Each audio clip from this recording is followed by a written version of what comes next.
Shalom, tudo bem com vocês? Vamos para a leitura da quarta aliada para Shá Pinhas, que vai de Levítico não, gente, Números 27, do 6 ao 23 e Lucas 23. Hoje na quarta aliada, né? A quarta aliada em Números 27, 6 a 23 e a leitura da Brit Hadashah em Lucas 23. Se você é novo por aqui, seja bem-vindo ao canal. Curta, comenta, compartilha, te inscreve no canal, ativa o sininho das notificações para que você possa receber esse e outros vídeos que forem subindo para a plataforma. A plataforma trabalha com a questão da curtida, então assistir o vídeo, dá um like aí para nós, não para que a gente seja, me fugiu a palavra, não para que sejamos soberbos, não para que nos ensoberbecermos, falei difícil, não para massagear o nosso ego, não para massagear o meu ego, não, mas para que a palavra seja difundida, que a plataforma reconheça como conteúdo de relevância e mais pessoas sejam tocadas pela palavra, pela verdade. Porque assim como diz no texto de João, conhecereis a verdade vos libertará. E o que é a verdade? Senão a palavra, a lei, que não foi abolida, que ela simplesmente se tornou plena em Yeshua. Certo? Vamos lá para a nossa leitura? A bênção da Torá. Bendito sejas tu, Adonai, nosso Deus, Rei do Universo, que nos santificaste com os teus mandamentos e nos ordenaste lidar com as palavras da Torá. Bendito és tu, que nos outorga a Torá.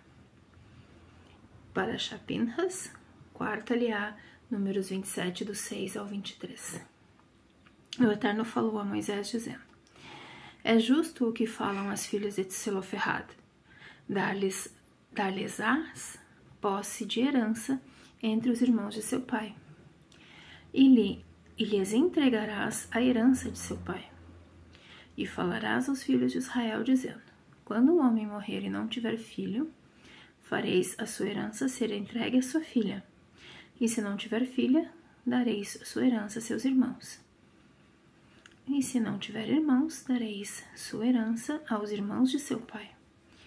E se o seu pai não tiver irmãos, dareis sua herança ao parente mais chegado de sua família, e ele herdará. E isso será para os filhos de Israel um estatuto de juízo, como o Eterno ordenou a Moisés. Um parêntese aqui.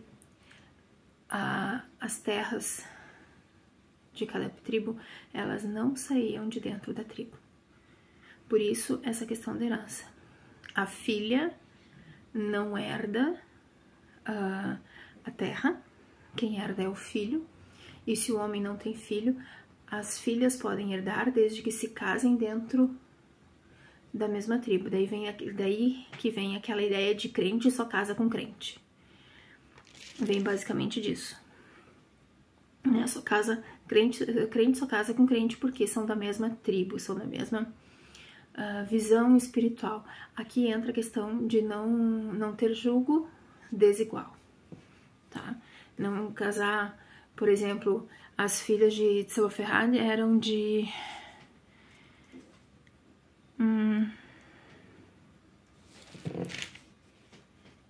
eram da tribo, meu Deus, cadê?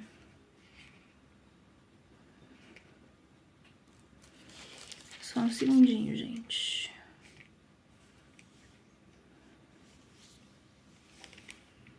Zaritas, Peretz, Itzron, Hanulitas.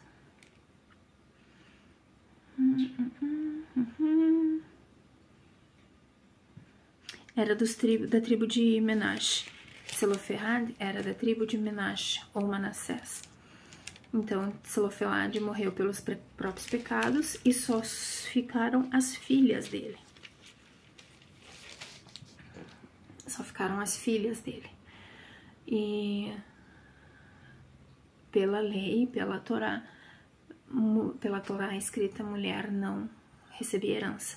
Mas elas tinham estudado o que? A Torá oral. Na Torá oral existe esse preceito E aí, por isso que ficou determinado que quando um homem não tiver filho, a filha mulher herda as terras do pai desde que case com um homem da mesma tribo do pai. Por exemplo, se o homem era da tribo de Benjamim e morreu sem filhos homens e tem filhas mulheres, as mulheres vão herdar desde que casem com homens da tribo de Benjamim. Tá, vamos só mudando a tribo só para ter uma noção. Muito bem, continuando a leitura. E o Eterno disse a Moisés: sobe a este monte Avarim e vê a terra que dei aos filhos de Israel. E tendo visto, tu também será juntado ao teu povo como teu irmão Arão foi juntado. Porque vos rebelastes no deserto de Sim, na briga da congregação contra a minha ordem e de me santificar nas águas diante dos seus olhos, que são as águas da discórdia de Kadesh, no deserto de Sim. Aqui eu já tinha comentado algumas aliot anteriores, que não tenha sido isso, tá? Que tá aqui escrito. Sim, tem a ver com o pecado que cometeram, né? Ali que Moisés era para ter dado uma ordem falada e foi na força, né? Foi com a batida do cajado, mas principalmente porque quando alguém ungido, santificado, como ele estava, né? Sede santos por seus santos, ele estava direto de frente, né? Ele via Deus face a face. Então, o nível de santificação dele era muito elevado. E a partir do momento que uma pessoa de um nível de santificação muito elevado toma posse de uma terra, o padrão de santificação dessa terra é elevado ao nível dela. Isso tem a ver com o DNA, né? Por estar muito próximo do Eterno, por estar aprendendo diretamente do Eterno. Tá? Isso é um entendimento que vem da Mishnah, que é a Torá oral. Tá? A Torá oral foi dada juntamente com a Torá escrita lá no Sinai. Ela foi decodificada para escrita mais ou menos no 3º século da Era Comum, ou no século 3 depois de Cristo, né, depois do Mashiach, pelo rabino Yehudá Hanassi, se eu não me engano, justamente para que não se perdesse, porque Constantino já tinha subido ao poder, né, era o imperador de Roma, já tinha iniciado as cruzadas, estavam matando os judeus, que eram os judeus messiânicos, né, que não eram os cristãos que morriam, eram os judeus messiânicos, porque aqueles que não eram cristãos, que carregavam a cruz como símbolo, que é um símbolo de maldição. Se aquela cruz não fosse carregada pelos discípulos, pelos cristãos, eles eram considerados hereges. Isso, tá fora da casinha, não sei, não tô fora da casinha, não. Isso é história. Onde é que tá escrito isso? De repente na aula de história que tu não assistiu, no livro que tu não viu, né? Vai saber. Tá? Então, assim, Constantino teve um sonho lá que se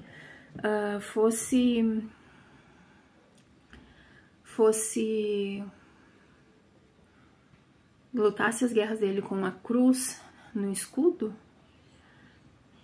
ele venceria todas as guerras, né? Ele recebeu uma visão. Só que a cruz, ela é sinal de maldição. Porque maldito aquele que for pendurado no madeiro ou estaca ou cruz. Então é isso. O fato de Constantino carregar uma cruz no escudo não quer dizer que ele seja cristão no sentido de crer no Mashiach, em Yeshua como Mashiach. mas existe uma história por trás disso. E naquela época quem morria no Coliseu, quem morria na cruz, enfim, quem morria nesses pontos eram os judeus messiânicos, aqueles que cumpriam a Torá, cumpriam os Shabat, cumpriam os Moedim do Eterno e que tinham testemunho de Yeshua como o Mashiach. Então estava se perdendo, porque estava sendo destruído todo o conteúdo judaico, né? Todas as pessoas, o conteúdo judaico passado oralmente, a tradição oral passada, estava sendo morta, estava sendo destruída. E aí esse rabino, se não me engano o nome completo, o nome dele é Rabino Yehudá Hanassi, ele decodificou a Torá oral e guardaram, né? Daí transmitiram o que era passado oralmente, transmitiram de maneira escrita no que hoje a gente conhece por Mishnah. Beleza? Então, por isso, né, eu entrei nesse assunto porque eu estava falando sobre a ordem da santificação, né? Do porquê que Moisés não entrou na terra do Egito. Na terra do Egito não entrou na terra prometida, né, em Canaã, por causa do nível de santificação. Quanto mais próximo de Deus, mais elevado é. Como é que é? Todo lugar que você colocar a planta dos teus pés será teu. Então, como seria? Não sei. Sei que foi assim. E Moisés falou ao Eterno, dizendo que o Eterno, Deus dos espíritos de toda criatura, nomeie um homem sobre a congregação, que saia adiante deles e que entre adiante deles, e que os faça sair e que os faça entrar, para que não seja a congregação do Eterno como ovelhas que não têm pastor. E o Eterno disse a Moisés: toma para ti a Josué ben Nun, homem no qual há este espírito, e porás a tua mão sobre ele. E o farás estar diante de Elassar, o sacerdote, e diante de toda a congregação, e o recomendarás à vista deles. E dará de teu brilho a ele, para que toda a congregação dos filhos de Israel lhes obedeça. E diante de Elassar, o sumo sacerdote, o qual por ele consultará o juízo dos Urim diante do Eterno, conforme o seu dito sairão e conforme o seu dito entrarão, ele e todos os filhos de Israel com ele, e toda a congregação. E Moisés fez como o Eterno ordenara, e tomou a Josué, e o fez estar diante de Elassar, o sacerdote, e diante de toda a congregação, e pôs suas mãos sobre ele, e ordenou-o, conforme o Eterno falara através de Moisés. Então aqui é aquela coisa, o passar da bênção, né? A transferência de unção, que se eu não me engano usam muito dentro das igrejas hoje, né? A questão da transferência da unção. Que é o impor as mãos e liberar a outra pessoa para servir, né? Entregar uma unção sobre a vida daquela pessoa para que ela sirva conforme o propósito do Eterno. Lá na leitura da Brit Hadashah, Lucas capítulo 23, Yeshua é entregue a Pilatos. Qual é a ligação disso tudo? Vamos ver. E se levantou toda a assembleia deles e o levou a Pilatos.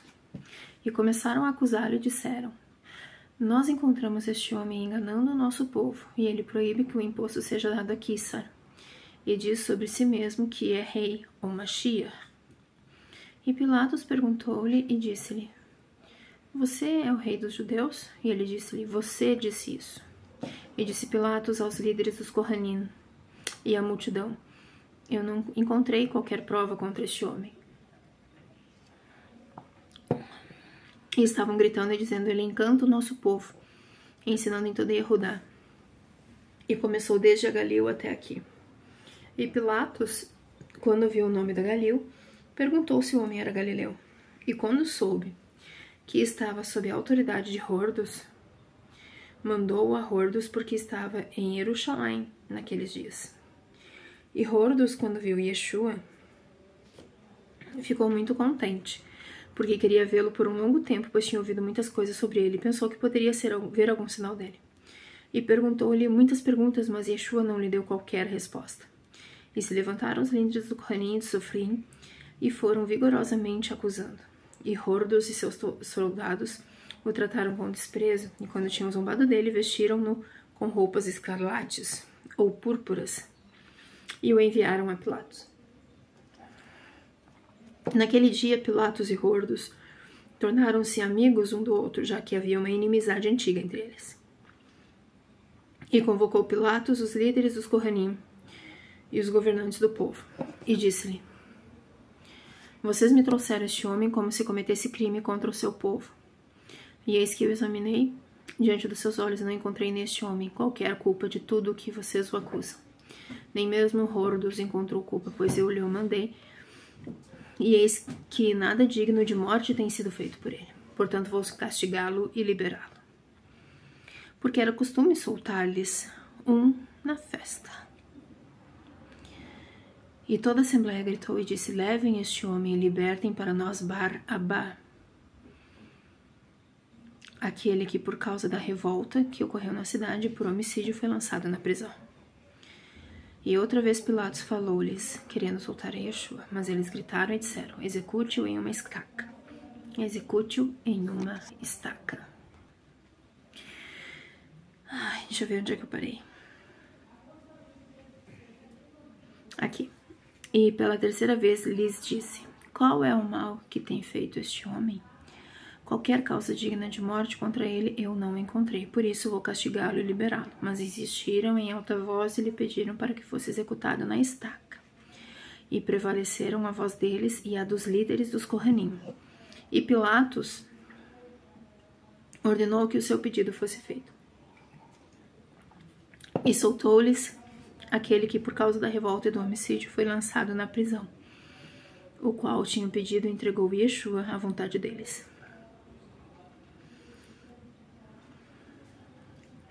Qualquer semelhança é mera coincidência. Vou ficar quieta. Fica quieta, Daniela, que você ganha mais. E quando foram levando, pegaram Shimon, um sireneu, que vinha do campo, e colocaram a estaca sobre ele para que a transportasse depois de Yeshua. E estava indo atrás dele uma grande multidão de pessoas, e também mulheres estavam chorando e lamentando por ele. E Yeshua virou-se para elas e disse: Filhas de Jerusalém, não chorem por mim, mas chorem por vocês mesmas e por seus filhos. Pois eis que virão dias em que dirão: abençoadas são as estéreis, e os ventres que não deram à luz, e os seios que não amamentaram. Então começarão a dizer aos montes: caiam sobre nós, e as colinas cubram-nos. Porque se eles fazem estas coisas com uma árvore úmida... Aqui tem uma nota interessante, uma árvore úmida, nota 503. Trata-se de uma árvore que dá frutos, referindo-se aos justos. Olha, apareceu um solzinho ali, ó, gente.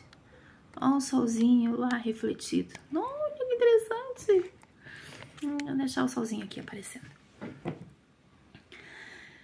Eu tava falando dos justos, né? Porque se eles fazem estas coisas com uma árvore úmida, trata-se de uma árvore que dá fruto, referindo aos justos. O que será feito com a árvore seca? Trata-se da árvore sem frutos, referindo-se aos ímpios. Olha isso! Se fizeram o que fizeram com uma árvore que dá frutos, imagina o que vão fazer com uma árvore que não dá frutos. Eis que está posto o machado à raiz da árvore, toda árvore que não der bons frutos será cortada e lançada ao fogo. Postei e saí correndo. E estavam indo com ele outros 2 malfeitores para serem mortos. E quando chegaram a um determinado lugar, que é chamado de Caveira, lá o executaram na estaca, e também esses malfeitores, um à sua direita e outro à sua esquerda. E Yeshua disse: Pai, perdoa-lhes, pois eles não sabem o que fazem. E dividiram as suas roupas e lançaram sorte sobre elas. E o povo estava em pé e observava, e também os governantes zombavam dele e diziam: Ele salvou outros, deixe-o salvar a si mesmo, se é o Mashia, o escolhido de Elohim. e os soldados também o escarneciam. Quando se aproximaram dele, ofereceram-lhe vinagre. E estavam dizendo: se você é o rei dos judeus, salve-se a si mesmo. E houve também uma inscrição que foi escrita sobre ele em grego e latim e aramaico: este é o rei dos judeus. E um desses malfeitores que foi executado com ele na estaca estava blasfemando contra ele e disse: se você é o Mashiach, salve a si mesmo e nos salve também. E seu companheiro repreendeu e disse-lhe: você também não teme a Elohim, pois também está no mesmo julgamento com ele? E nós justamente estamos aqui, porque conforme merecemos e conforme fizemos, estamos sendo recompensados, mas este homem não fez nada de odioso. E disse a Yeshua: lembre-se de mim, meu Senhor, quando você entrar no seu reino. Disse-lhe Yeshua: verdadeiramente eu lhe digo que hoje estará comigo no Gan Eden. O que é o Gan Eden, gente? 518. Na Peshita consta pardais, que significa jardim. Essa palavra pode designar tanto um jardim comum quanto o jardim do Éden celestial, conhecido em hebraico como Gan Eden. Então não preciso falar mais nada, né? Que bom. Quebra toda aquela coisa de as almas dormem, não existe paraíso, vão pro inferno, não sabem para que lado morreu ou vai pro paraíso. Se morreu com Yeshua, vai pro paraíso. Morreu não, dormiu, porque os que estão em Yeshua não morrem, apenas dormem até a ressurreição dos mortos. Ora, era cerca da hora sexta, e houve trevas sobre toda a terra até a hora nona.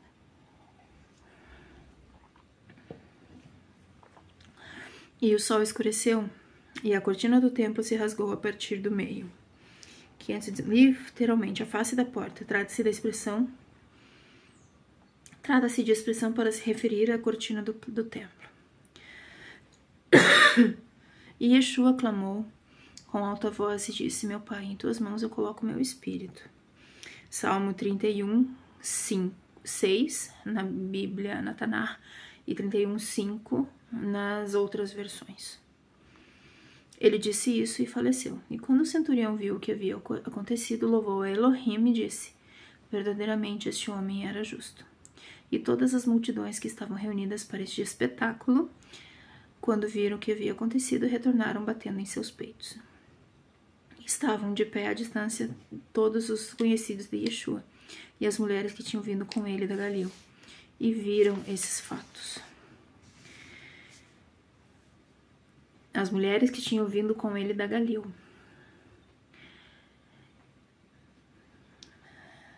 E havia um homem cujo nome era Yosef, um conselheiro de Hatamaim, cidade de Yehudá, e era um homem bom e tzadik. Tzadik, justo. E este homem não concordava com a vontade deles e com as suas ações, e estava esperando o reino de Elohim.